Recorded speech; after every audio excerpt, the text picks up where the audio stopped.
سيدنا محمد وعلى آل سيدنا محمد وبارك وسلم.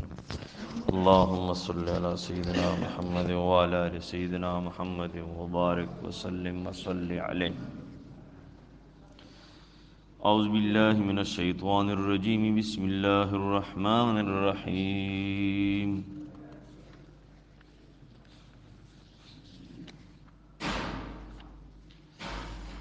وقاتلوا في سبيل الله الذين يقاتلونكم ولا تعتدوا إن الله لا يحب المعتدين. واقتلوهم حيث ثقفتموهم وأخرجوهم من حيث أخرجوكم والفتنة أشد من القتل ولا تقاتلوهم عند المسجد الحرام حتى يقاتلوكم فيه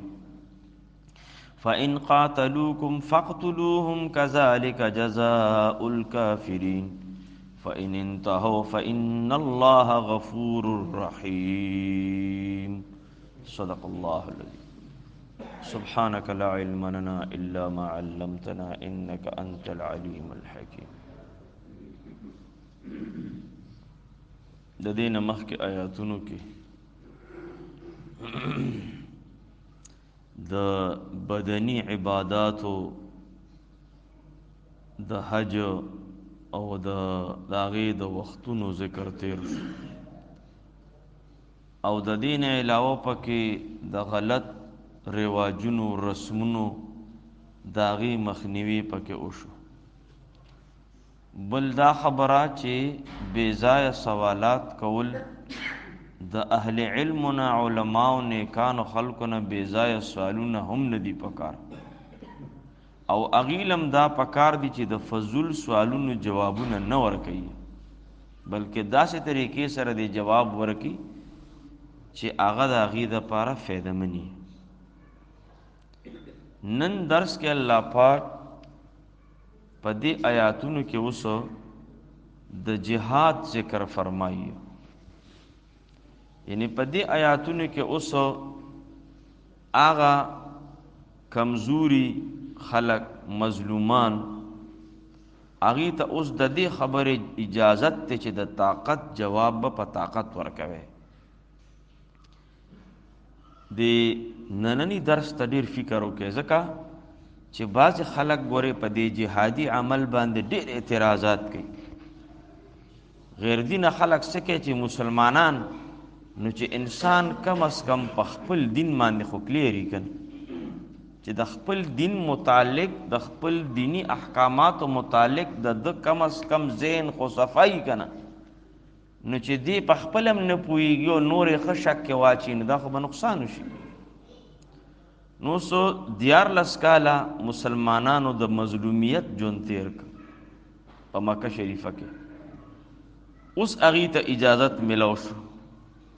چې تاسو به د طاقت جواب په طاقت ورکوي. یو خبره لیکن د ټولو نه مخکې دا خبره ضروري ده چې یاره قرآن د جهاد حکم ورکړی دی نو د دې دپاره د 3 شرطونو او 3 خبرې ذهن کې اچول پکار دي. یو دا چې د جهاد مقصد څه دی، دا جهاد د څه مقصد دپاره دی یو خبره. دویم جهاد د چا سره دی، چا سره دی. او دریم دا چې د دې دپاره شرایط څه دي، په کومو شرایطو باندې اسلام د جهاد حکم ورکړی. نو په دې آیاتونو کې د 3 خبرو وضاحت شوی دی. مقصد جهاد هغې کې فی سبیل الله ته اشاره وکړه. فی سبیل الله کې د جهاد مقصد ته اشاره وشوه چې ستا د جهاد چې دی دا به د الله د رضا دپاره وي، د اعلای کلمت الحق دپاره به وي، د الله د دین د اوچتوالي دپاره به وي، د الله د دین د سربلندۍ دپاره به وي. دی گویا کې مقصد جهاد په دغې فی سبیل الله د الله په لاره کې نو دغې مقصد د جهاد واضح شو. دویم دا چې د کومو خلکو سره به جهاد کې، چا سره به جنګ کې، نو هغه د آیات په بل حصہ کې الذین یقاتلونکم الله فرمایي هغه خلک چې تاسو سره جنګیږي چې تاسو سره جنگیږي نو دغه خلکو سره به جهاد کوي. چې تا سره جنگ نه کوي نو که هغه کافر دی او که هندو دی او که مشرک دی، ګورې جنگ به ورسره نه کوي. تا سره هغه ته سره د جنگ کولو، د هغه د مړ کولو، د هغه د بېعزته کولو اجازت تا ته نشته. چې ستا خبره نه مني، فساد پیلاوي او تا سره جنگ کوي، نو ته به ورسره کوي. نو گویا که د آیات په بله حصه کې دغه خبره ښکاره شوه چې د هغې خلکو سره جنگ چې تا سره کوي. دې خبرو ته ګوره ډېر زیات فکر وکړي. دریم دا چې د شرط بسیه په څه شرط سره به جهاد کېږي، نو د هغې الله ذکر وکړو چې لا تعتدو، په دې شرط سره چې په دشمن به هم زیاتې نه کوي. زیاتې به نه کوي، کم اصول چې دي د هغه اصولو نه به خلاف ورزي نه کوي. یعنی بعض اوقات انسان جذباتو کې راشي، بے قابو شي. لیکن قرآن فرمایي چې خبردار خبردار، اسې نه په داسې حالاتو کې ګورې زنانو ته سو نه وایې، ماشومانو ته سو نه وایې، او معذورو ته سو نه وایې، بوډاګانو ته سو نه وایې، د هغې نه علاوه زمیندارو ته، کسانانو ته، هغې ته سو نه وایې. راهبان چې کوم د هغې مذهب چې کوم مشران دي، مذهبي مشران، هغې ته ګورې سو نه وایې. نو دا ټول د جهاد شرایط دي. حضرت ابوبکر صدیق رضی اللہ تعالیٰ عنہ یو سپه سالار یزید بن ابی سفیان صاحب رخصتی ہے، نو پیدل ور سره روان دی، اخیری وخت کې ورته نصیحت کوي چې خبردار ګورې میوهدارې ونې چې کم دی کټ نه کوي، کوم علاقه باندې چې حمله کوي میوهدارې ونو ته نقصان ور نه کوي، او خبردار چې په اوخانو کې خاص طور کم اوخان چې هغه پی ورکوي خپلو بچو ته، د هغه زناورو به ګوره ډېر خیال ساتي چې کم زناور دې ته وګوره چې اسلام کم قسم دین دی. خو افسوس دا دی چې موږ ته څونه ناخبر یو. نن مسلمان را پاسي په خپل دین اعتراض کوي، دا ظلم دی، دا زیاتې دی، هغه ته اړو پته نشته غریب ته چې دا زما دین ما ته څه وایي. تر دې حده پورې دین اسلام چې د پیو زناور ته به ګورم څه نه وایي چې خپل بچو له پی ورکوي، هغې ته نقصان ورنه کوي. نو وی افسوس خبره دا ده چې نن خلک د جهاد په نظریه باندې اعتراضات کوي. نو دغه خلک ته په انصاف سره وی ووایه چې په دنیا کې یو داسې قوم تاسو ما ته مسلمان نه علاوه خولی شي چې د هغې په جنگي قانون، د هغې د جنگ قانون چې کوم دی، هغې کې د دومره انصاف وي، هغې کې د دومره عدل وي. په تمامي دنیا کې چې کوم دی چې څومره د اسلام نه علاوه د مسلمانانو نه علاوه څونه قومونه دي، د هغې جنگي اصول وګورئ. که په یو کې هم دا پیدا شو نو تاسو پته ولګي دا اسلام چې کوم تعلیم د جهاد ورکړی دی، دا یو په دنیا په مخ د ځمکه هیڅ چا هم دا تعلیم نه دی ورکړی د انصاف او د عدل. نن خو چې کوم دی چې جنگ شروع شي نو د جنگ شروع کېدو سره د ټولو نه مخکې د بېګناه خلکو تباهي وشي، بېګناه خلک پکې تباه برباد شي. نو نظریه جهاد او قانون جهاد کافرانو سره د دې هیڅ قسم جواب نشته، د دې هیڅ قسم جواب نشته. د دې نه علاوه لفظ د جهاد چې دی که نه، دا یو عام لفظ دی او د دې معنا کې ډېر وسعت دی.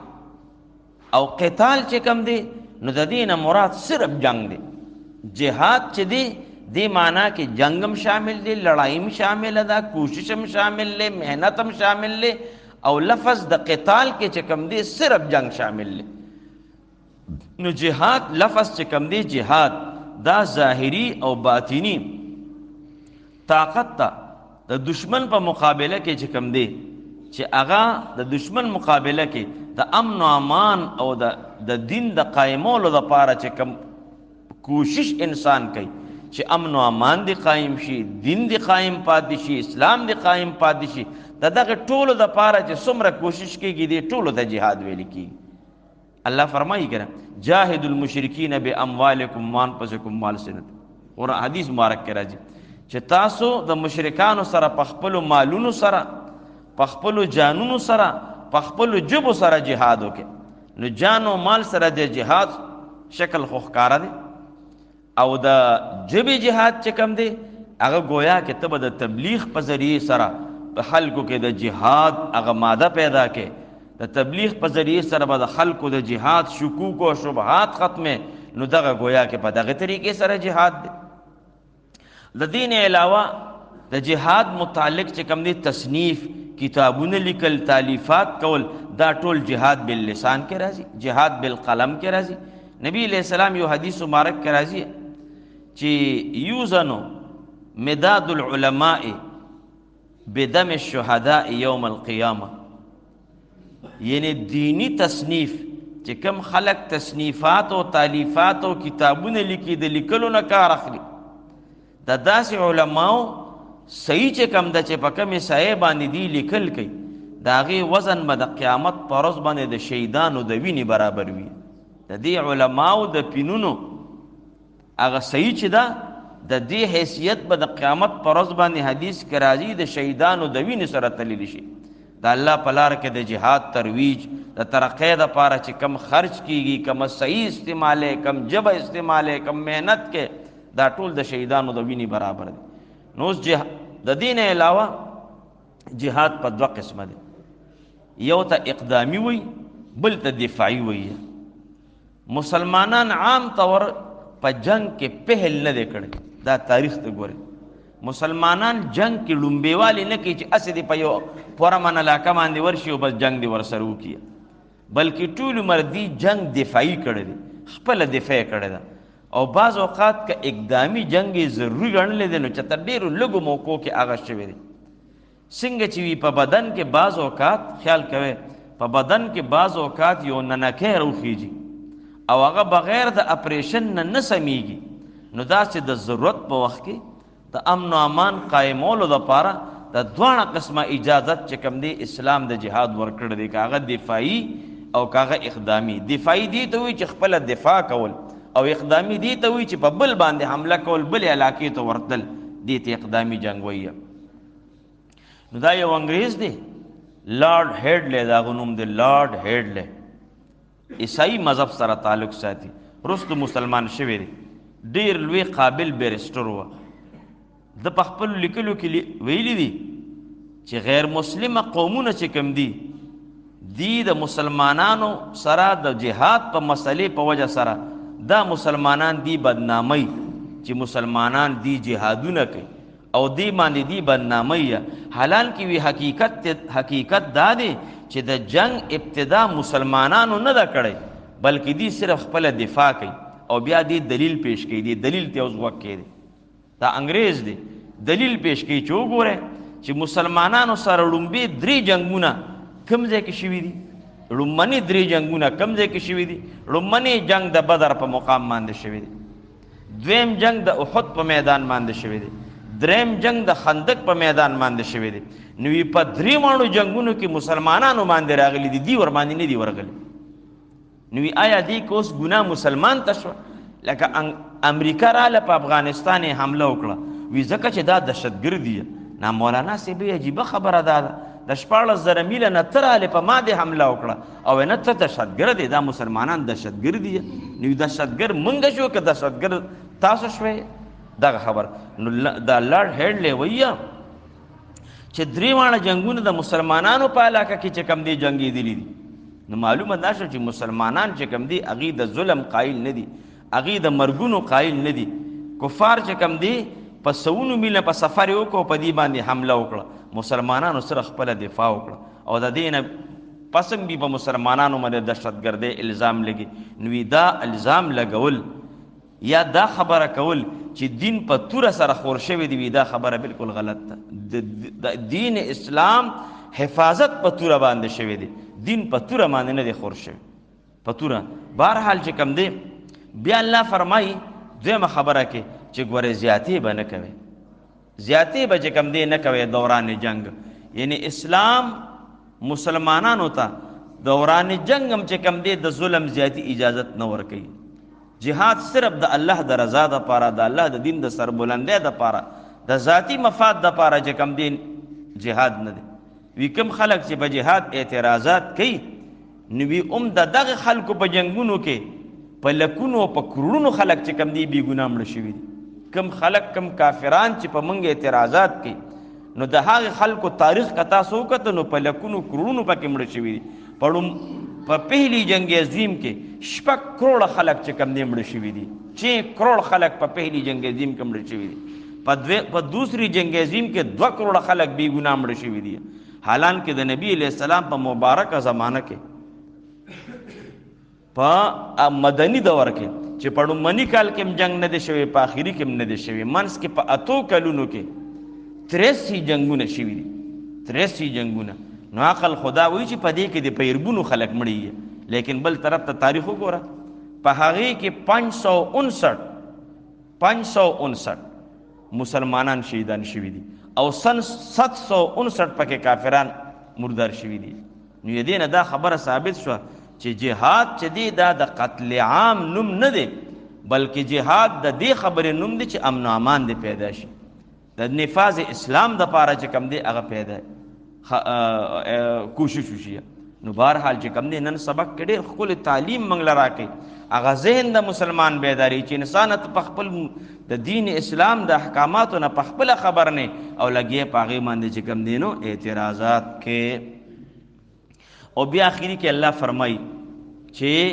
د کعبه کې یا د کعبې سره خوشا د هغې په حدودو کې تاسو ته د جنگ کولو اجازت نشته. ها که داسې موقع راله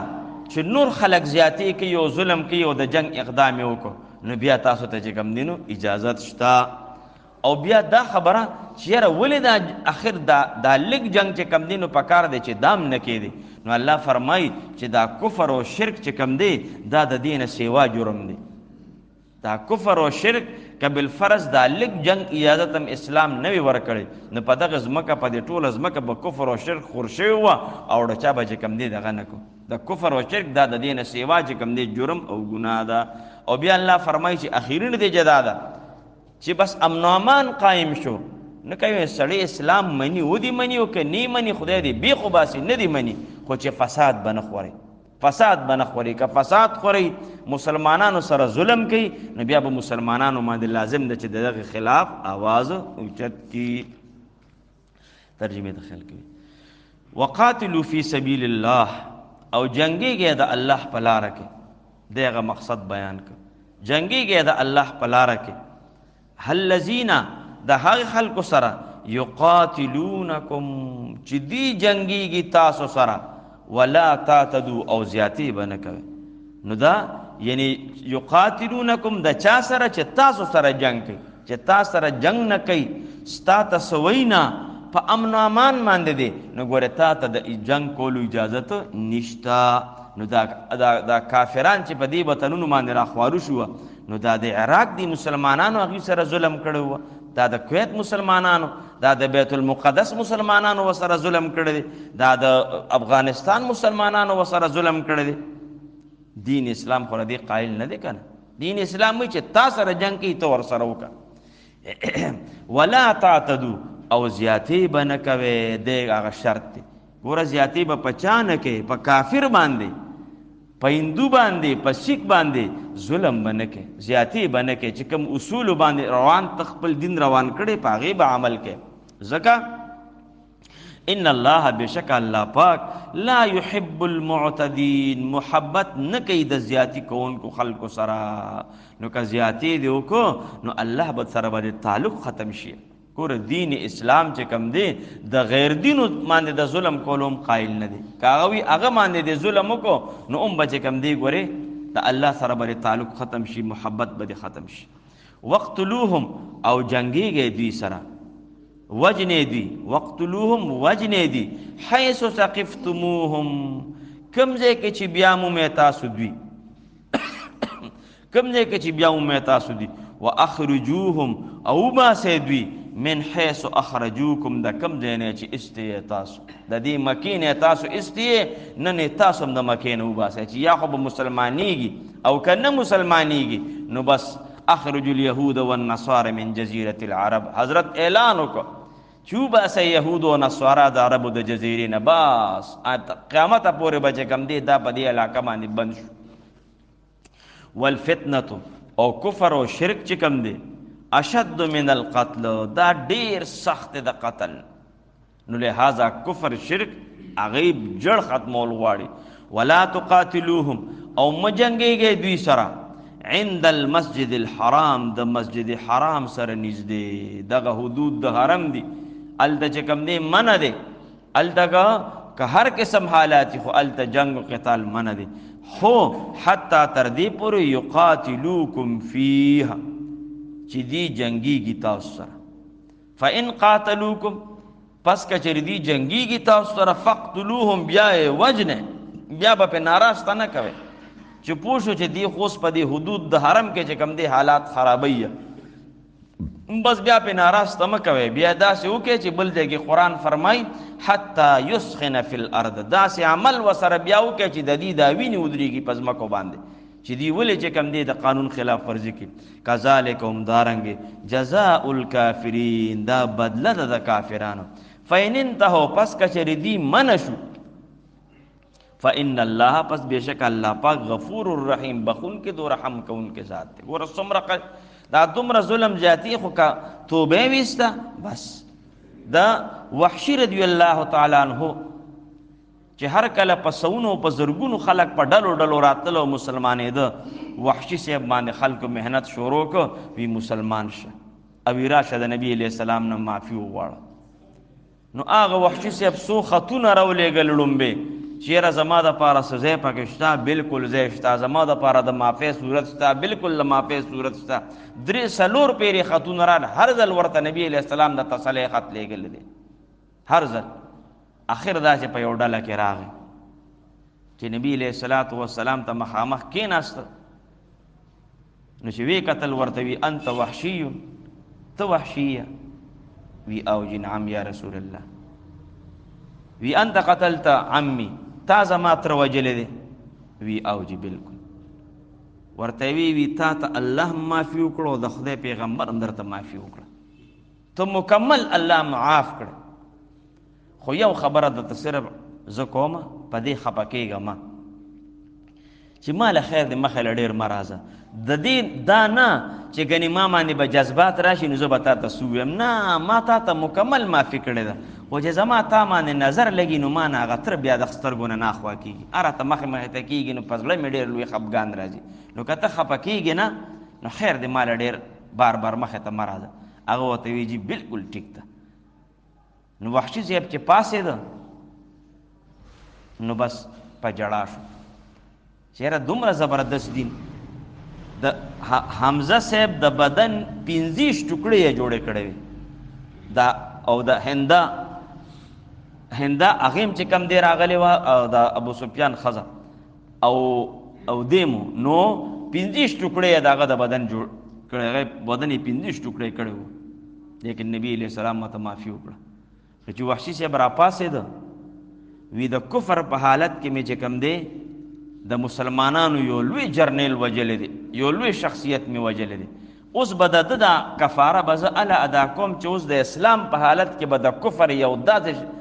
شخصیت زمردارومه چې هغه په تاریخ کې بیا راشي نو چې کله مسلمه کذاب د نبوت دعوا وکړه نو د سره ډېر لوی فوج د ابوبکر صاحب زمانه وه او صاحب په یمن کې جهاد شروع شو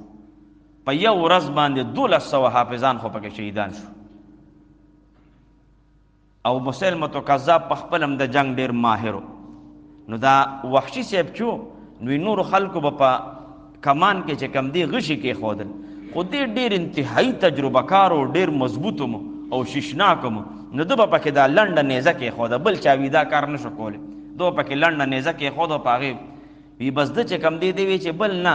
زما ټارګټ چې کم دی هغه مسلمه کذاب دی خلکو ورته وی هغه سونه په حفاظت کې دی او سونه فوج او سونه هغه بس زما ټارګټ چې کم دی هغه مسلمه کذاب دی بل سړی نه بس سبا ځان ورسو بس هغه وی داسې یو ډېرې غونته و د هغې نه شاته مورچه والی وه مسلمه کذاب او داسې یو ساعت پس به راښکاره شو داسې حالات به یې کتل چې څه پوزیشن دی د جنګ او ای بس دلته دو ورته ځان توله کړ یو پیر روچت شو بیا روچت شو څه وخت پس چې بیا په درېم ځل روچت شو دې ځای په دې نیزه ور خلاصه کړه او چې څنګه ور خلاصه کړه نو وي دا سینې ولې په منځ نیمه کړه او بس وي داسې که چې بالکل وی بس دغه ټایم کې وي د وحشي صاحب ووی چې ما د حمزه صاحب بدل واغشته ځکه په خپل هم پې ډېر خفه و خو هغه د کفر حالات په خپل هم پې ډېر خفه وه نو الله فرمایي چې د وحشي صاحب غونته سړي ته چې کوم دی الله وي زه ورته بخښنه کوم چې دین اسلامی قبول کو زو ته بخنه کوم څنګه خشته ذات ته الله پاک وی ای درگاه ما درگاه نو امیدی نیست 100 بار اگر توبه شکستی باز وی اے انسانا الله د طرفه دا خبره کوي چې اے انسان دا در غره د نو امیده در نه دی دا د نو امیده در نه دی وی کسل پیری د توبه استدا سل زله د توبه ما تکړه دا راشه یو د پاسه په سلام دل توبه بس الله به ته اوسم معفو کی الله به ته اوسم معفو کی هو کار زمونږ روان دی کار زمونږ روان دی او الله وی رحیم بخنه مرته وکم هو سره بر رحم به وکم نور به ولا حالت حکم دانه مونږ چې روغ وکو زب سره که روغ وشو خو زه به بل کلی ته لاشم ته بل کلی ته چې به یو بل مسترګې نه لګي خبر اخلاص نه الله وی زب سره رحم به وکم چې بخنه او توبه وست نور رحم به وکم اعوذ بالله من الشیطان الرجیم وقاتلوا فی سبیل الله او جنگ کوي د الله په لار کې الذين دهای خلق سرا یقاتلونکم چې دی جنگی تاسو سرا ولا تعتدوا او زیاتی مکوي ان الله بشک الله پاک لا يحب المعتدين محبت نکی د زیاتی کوونکو سرا وقتلوهم او وجن دی حيث ثقفتموهم کم ځای کې چې بیا مو تاسو دوی واخرجوهم او اباس دوی من حيث اخرجوكم د کم ځای نه چې است تاسو والفتنه او فتنه چې دا چې هغه کفر او شرک دی اشد من القتل هغه ډیر سخت د قتل نه ولا تقاتلوهم اما وجن دوی عند المسجد الحرام په مسجد حرام په خوا کې جنگ مکوي دی سره د مسجد حرام په خوا کې حتی تر دې پورې یقاتلوکم به چې دی جنگ کوي تاسو سره پاغه کې فین قاتلوکم پس کچر دی جنگي تاسو سره په دغه مسجد حرام په خوا کې فقتلوهم نبیا وجن دوی کذالکم دارنگی جزاء الکافرین بدل کافرانو فین انتهو پس کچر من شودی فین اللہ پس بشک اللہ پاک غفور الرحیم دیر بخون کی دیو رحم کون کے ذات تے صدق اللہ العظیم ان اللہ و ملائکته یصلون علی النبی یا ایھا الذین آمنوا صلوا علیہ وسلموا تسلیما اللهم صل علی سیدنا محمد وعلى آل سیدنا محمد اللهم صل علی سیدنا محمد وعلى آل سیدنا محمد اللهم آمين الحمد اللهم ارحمنا رحمة محمد صلى الله عليه وسلم اللهم انصرنا وانصر أمة محمد صلى الله عليه وسلم اللهم فرج كروبنا وكروب المسلمين اللهم اغفر لنا واغفر لأمة محمد صلى الله عليه وسلم جزاك الله خير پاکم خوشحالک